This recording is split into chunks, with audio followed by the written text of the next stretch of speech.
今日同大家實試嘅機呢，你哋多數都識噶啦，就係 High-end 品牌丹麥貴風最新推出嘅超級合併式擴音機 Diabo 333，推力驚人啊，推2鵪嘅喇叭都完全冇問題啊，有力得嚟呢又唔會 damn 死啲聲，音色呢變翻有質感有厚度，使用界面呢全新設計啊，用得爽心又順暢啊，將前代嘅所有不足一次過改善晒。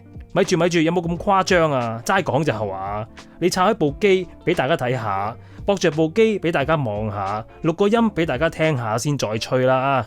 好，嗱，除咗讚之外呢，我都揾啲不足同大家講下，我哋即刻去片啦。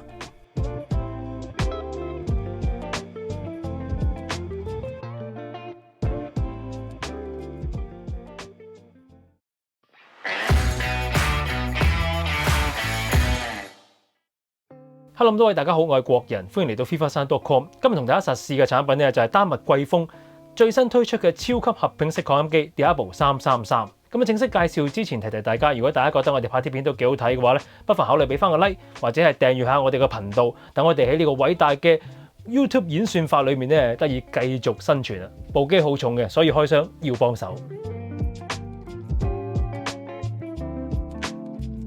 超級合併機啊，不過個 packing 係同大菠蘿一樣嘅，我要請幫手嚟開箱啦。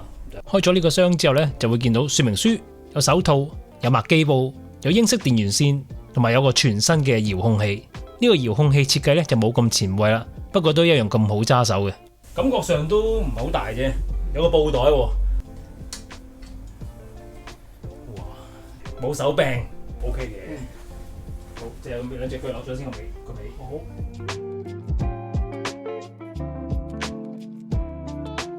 Diabo 咧係丹麥貴風推出嘅合併式擴音機系列啊，第一代嘅 Diabo 係250瓦，去到2015年廠方推出第二代，將系列一分為二啊，一部咧就係120瓦嘅 Diabo 120，另一部就係頂級功率達到300瓦嘅 Diabo 300，咁人稱咧就係大細菠蘿啦。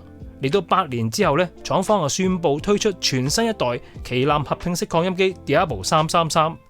咁將廠方旗艦 Commander Apex 嘅超級前後級技術下放，由廠方首席電子工程師 Tom Muller 主理啊，個樣轉晒新一代貴風嘅樣啦。機面一個倒三角咧，非常之有型啊。機面嘅鋁合金板咧厚30mm 嘅，機中間有個4.3寸 TFT 彩色觸碰屏幕嚟到控制啊。機側邊係用翻旗艦系列頂級效能嘅金屬散熱器，而機底咧，亦都用上專係為實踐 mechanical grounding 理論嘅全新金屬釘腳啊！外邊嘅改動咧就係咁多，我哋而家睇入邊咯。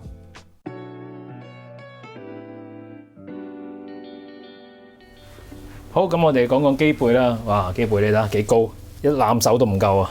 左右對稱啦，上面嗰個咧插卡用嘅，解碼嘅模組咧就係 DAC3 駁解碼啦。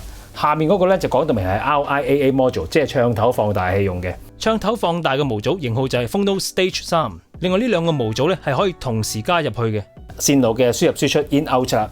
咁首先咧就係 RCA 嘅輸入咧就係 Input 3同埋 Type In， 有兩組嘅，有一組 Type Out 同埋有一組係 Subwoofer Out。其實呢個 Subwoofer Out 都係一個 P Out 嚟嘅。跟住下邊有兩組立體聲模擬嘅平衡 XLR 輸入嘅。咁即係話呢部擴音機咧 total 係有4組輸入，兩組係 balance， 兩組係 single end IC 電源插。不過咧，你留意呢個咧係 20A 嘅電源插嚟嘅。問個廠方點解㗎啦？係咪佢用好多電啊？咁樣廠方話唔係用多好多電，不過 20A 係靚聲過 13A， 所以佢哋用 20A 咁解啊。跟住呢度有個 fuse 啦 ，fuse 咧就200至240伏係 8A 嘅。然之後呢就有關 port， 跟住隔離呢個哇勁咯，呢個超大型嘅 binding post， 大叉大招都完全冇問題啊。同埋丹麥設計及生產，呢部機好多散熱窿㗎，個機頂、個機底同埋機後邊呢度都有散熱窿啊，所以我都幾相信你擺嗰陣時後邊都要留啲空間俾佢散熱啊。好，咁我哋睇機入邊啦，哇壯觀啊！真正雙單聲道全平衡零負回輸線路啊，超級無敵大嘅環牛 ，OK？ 呢隻環牛係 2.2 kVA。淨係呢隻火牛就重 22.4 公斤，重過好多其他嘅擴音機，亦都比 Diabo 300嗰隻火牛大咗 40%。火牛有兩組獨立抽頭，分別俾左聲道同埋右聲道分開使用嘅。而機頂嘅支架咧就係負責抑制諧震同埋加強機身剛性之用。火牛後邊仲有一個散熱風扇添。轉頭同大家睇下呢個風扇有冇聲啊？電容咧就係68000mAh，左右聲道分開行，咁即係總共係136,000mAh。而上一代 Diablo 300咧就係12,000mAh嘅啫。電源經過變壓器同埋水塘之後咧，跟住就會嚟到分流式嘅穩壓系統啦。入邊使用大量 Widmer 音響級聚丙烯薄膜電容啊。線路板都係貴豐嘅特色，用厚度達到70 micrometers、高純度銅箔嘅軍用級全密封4層印刷線路板。點解要咁做呢？縮短信號路徑之餘咧，減低相互干擾，令到個失真可以更加之低。好啦，嚟到音量控制啦，就係用 microprocessor 微型處理器嚟到做控制，再配合低電感密封式鍍金接點嘅繼電器嚟到去進行切換0至到42級，一共係43段嘅級進式全平衡音量控制。喺呢個音量控制線路之下咧，信號只會經過最多係2粒以串聯方式接駁嘅金屬皮電阻，所以又係個失真非常之低嘅。好啦，嚟到功率管部分，今次 Diablo 333咧就唔用上次 Diablo 300嘅西芹功率管，改為用旗艦 Apex 後級都用嘅超高電流東芝嘅功率管啊，每聲道咧係用10粒，而且組裝之前咧再經人手嚴格配對，針對廠方嘅需要重新調校偏壓數值，達到最鬆容嘅功率表現啊。好啦，咁啊講講規格，講講功率啦。功率8盎嗰陣時咧係333瓦，4盎嗰陣時咧係666瓦，2盎嗰陣時咧係1100瓦。嗱，機身嘅 size 咧就如圖所示，重量咧仲勁。Diablo 300咧係36公斤，而 Diablo 333呢一部咧重量係50.6公斤。我啱啱咧就即係轟咗佢個幾鐘頭啦，係轟佢噶，控埋嚟聽。睇下佢嘅風扇有冇着，咁我就發現佢風扇就終於都着咗啦。但係我隻手撳落去咧，其實係正常嘅熱度嘅啫，未去到辣手咯。控制耳仔埋去噶啦，已經係我控落去聽咧，就勉強好小心咁聽到少少。我而家喺呢個位，我已經聽唔到噶啦。啊，佢呢個風扇都好細聲，真係唔係講笑。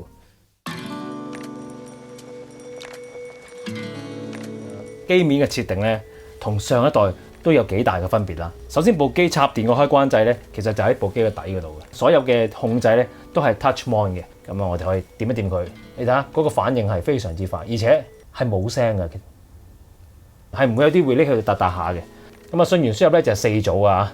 咁入 menu 就可以睇設定咯。嗱，以前咧，我覺得貴豐嗰個設定 menu 咧係有少少令人迷惘嘅。咁但係而家呢一個咧就一目了然啦，包括啲咩 volume。就係開機嘅音量同埋最大音量你可以校啦，就係42級嘅音量，基本上要去到旗艦 Pandora 啊、Commander 啊嗰啲先至去到84級嘅。咁但係42級夠唔夠用咧？42級夠用噶啦。好，出翻去，跟住 display 呢個左邊係光暗度啊，25最暗。咁啊 Simple Ray 就係開咗之後，你咪會見到頭先淨係得輸入同埋音量大大個顯示可以睇到。你有老花眼嘅話，又睇得舒服啲啦。跟住 input level match， 其實就係4組 input 裏面每一組你可以獨立調校嘅。咁你最高咧係可以加8，佢係唔可以減嘅。跟住 name input， 咁啊你可以改翻你自己中意嘅名啦。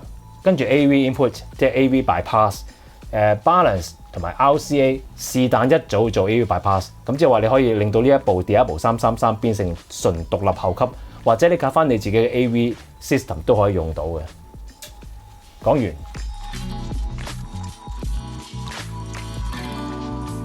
好啦，咁而家錄音啦，咁而家就係錄 Griffin Diablo 貴豐大菠蘿333。source 咧就係一部過嘅啫，就係荷蘭 Grid Model Mil 2，咁佢係一部 Rune Core 加埋 Dead Pre 嚟嘅，跟住就直接入 Diablo 333噶啦。咁啊，我就唔會當佢係後級咁用，當埋佢合併式擴音機，用翻佢 Volume Control。跟住直接接駁美國 Magical 就係 A3啦，咁雖然都唔係好貴啊，唔好意思，咁但係呢個已經係我負擔能力裏面買到我自己覺得最好視機最靚嘅喇叭噶啦。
It's Saturday night, and don't say the lovers faded. Burning season, napalm skies. That's what people say.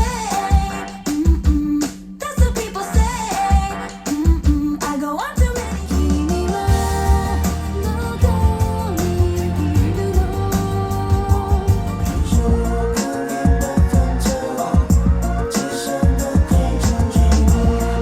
童年時我與你家鄉爭相見天明亮，誰做到創意中闖蕩未來嘅戀歌噴灑，戰勝心魔的自我。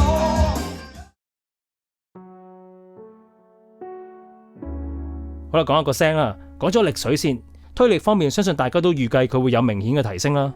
嗱，規格數字嚟睇呢，333係333瓦，比前作呢就係多咗11%。聽落好似唔係好多咁，但實際上用起上嚟呢，佢嘅力水除咗夠之外，仲有多一份從容不迫嘅淡定同埋穩定啊！嗱，就以今次推動 Magical A3 嚟講啦，之前我都用過 Diablo 300嚟到推佢，講真分別真係幾大下嘅。簡單嚟講，佢嘅表現真係好接近前後級啊，唔係其他牌子嘅前後級喎。係似翻貴風自己嘅前後級啊！留意翻貴風嘅後級基本上都係 Pure Class A 嚟嘅，而呢部333嘅聲音嗰份從容不迫嘅感覺呢，大音壓下聽大場面都游刃有餘啊，面不紅氣不喘啊，所以聽感上真係有貴風純甲類後級嘅嗰種聲底啊！我之前都有提過Diablo 300嘅後級控制力係好高，但係要夾啱喇叭呢先可以發揮到嘅，如果唔係嘅話可能會有 overdam 嘅情況出現。而佢嘅前級成分亦都唔多啊，所以如果想要聲音細節豐富啲呢，可能就要為Diablo 300加部前級啦。但問題係你都要揾翻一部有翻咁上下質素嘅前級夾落去，先至有好結果嘅。嗱，嗰度呢，絕對係一嚿錢啦。而實際上，當你揾到部前級俾佢之後呢，你就會變咗玩緊前後級噶咯，而唔係你原本想一部搞掂嘅合併式擴音機啦。嗱，所以今次呢部Diablo 333係完全針對翻Diablo 300嘅不足。不惜工本咁樣逐項改良，先係將推力再提升唔止一級，聲底亦都校得更加似 Class A， 喺保持到極致嘅音效，例如話針尖嘅分析力啊、遼闊立體嘅聲場啊，同埋排山倒海嘅動態之餘呢，同時又帶翻少少質感、厚潤度、音樂感同埋密度俾你啊，有翻好似以前貴風厚厚地嘅聲底，有少少啦，令到聲音更加雄渾同埋澎湃。咁呢部333單一部合併式擴音機呢，就變得更加有資格去做一部真正勁抽嘅 All-in-One 啦。仲未計佢之後可以再加唱頭放大模組同埋解碼模組添。嗱，好啦，讚到佢上天花板啦，又有啲咩不足嘅地方呢？我每部機都會講不足啊，呢部都一樣。雖然呢部機呢唔係 Pure Class A， 機身亦都有足夠嘅散熱位啊，甚至有埋散熱風扇添。但係運作時佢真係有一定嘅熱力。擺位上面你一定要留意散熱，仲有佢嘅 P-out 啊，唔係，係 Sub-out。如果有埋 XLR 輸出嘅話呢，甚至乎有埋低頻管理嘅話呢，我覺得係更加全面，可以俾人好輕鬆咁樣玩到2.1，或者另外接駁更加好嘅後級啊。基本上除咗呢兩點之外呢，就真係我又好難揾到佢有啲咩不足嘅，就連佢調音量嗰陣時嗰啲滴滴答答聲都冇埋。咁或者佢嘅機身太高，會唔會係一個不足呢？又或者佢嘅背景稍為唔夠佢嘅前後級咁靜，又係咪一個不足呢？佢嘅價錢貴咗，又係唔係一個不足呢？不過呢，係講緊超級合併機呢部嘅價位，特別係街價，其實都唔係過分噶啦。落鋪頭問問你就明噶啦。咁呢部機啱咩人呢？如果你係玩緊一對擴音機有要求，甚至係幾高要求嘅喇叭，而你又只係可以拎一個機位嚟到擺擴音機，唔會諗前後級噶啦。你對推力、音質同埋音色都唔想有妥協。如果你係呢個情況嘅話，喺決定買一部合併式擴音機之前，一定要聽真呢一部 Griffin Diablo 333。